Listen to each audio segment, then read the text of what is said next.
কতগুলো ভাত দিয়েছে আর মা খালি বলছে বিশ্বাস করবেন আমি অল্প দিচ্ছি। দেখো লাউ শাকের তরকারি করেছে, তার সাথে ভাত, তার সাথে কি কি আছে দেখাচ্ছি চলো। তুমি যতই মাকে বলো মা এত ভাত খাবো না, এত ভাত খাবো না, মা খালি একটা গল্পই বলে, আরে অল্প দিচ্ছি বেশি দিইনি ভাই। কি বলবো, মা ভাতটা কমাও। চারিদিকটা দেখে এত ভালো লাগছে না, বেশ আলো আলো সব জায়গায়। মা দুর্গা চলে এসেছে, এবার শুধু মাকে সাজাবার পালা। অনেক জায়গাতেই ঠাকুর দেখলাম মানে বাইরে রয়েছে, মানে বাইরে মানে প্যান্ডেলের ভেতরে এখনও মায়ের হাতে অস্ত্র শস্ত্র দেয়নি। অস্ত্র শস্ত্র দিক তখন আমার মা হেভি সেজে উঠবে। মা দুর্গা সেটা আমাদের সবারই বানা। যাই হোক, আমরা দেখেছি মা আজকে লাউ শাক করেছে। মাকে বলে বলে পড়া যেটা দেখো, লাউ শাক পুষ্টিকর খাবার। মায়ের কথা শাক পাতা খা, শাক পাতা দরকার আছে। মায়ের তৈরি খাবার খেতে তো হবে বলো, সেটা শাক হোক আর ডাল হোক আর মাছ হোক। লাউ শাক মা করছে আলু আর বেগুন দিয়ে, ভালো হয়েছে গো, মায়ের তৈরি শাক তো।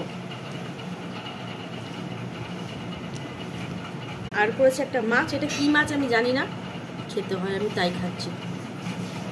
ভালো, মা যা রান্না করে সবই ভালো, এটা মাছ হোক আর শাক হোক, তাই তো। ঝোলটা খুব ভালো হয়েছে, মাছটাও ভালো।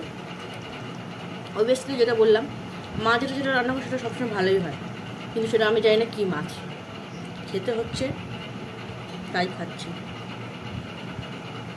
কিন্তু ভালো খাচ্ছি। রান্নাটা ভালো হয়েছে, আজকে মানে রান্না করেছে, কালকে রান্না হচ্ছে, চলো দেখাচ্ছি আগে। দেখো কালকে কেন হচ্ছে, কালকে দেখাবো। আজকে একদম মাছের ঝোল আর লাউ শাক। গরম পড়েছে বলো, মার তো গরম লাগে নাকি। যাই হোক, এই খাবারটা যে খেয়ে শেষ করি, কালকে মা নিশ্চয়ই ভালো কিছু খাবে, বলে পুজো চলছে তাই তো। মা দুর্গা বাড়িতে আসছে, আমাদের মা তো ভালো ভালো রান্নাই করবে।